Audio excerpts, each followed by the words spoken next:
14 তারিখে যে ফুল কিনছো কি দেখা?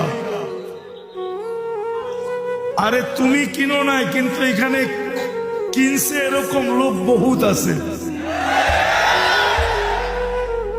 চেহারায় বলতেছে, চেহারা আমি যেটি দেখতেছি ওই চেহারায় বলতেছে এখানে ফুল কিনার লোক আছে।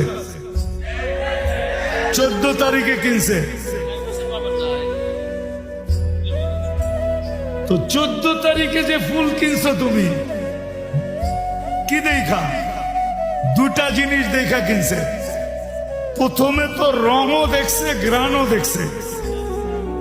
যখন রং আর ঘ্রাণ আলা বাজার আউট হয়ে গেছে তখন বলছে কমসে কম এরকম একটা ফুল দাও যেটা রঙে ভরা। কিছু ফুল পাওয়া যায় শুধু কালার আর কোনো ঘ্রাণ নাই।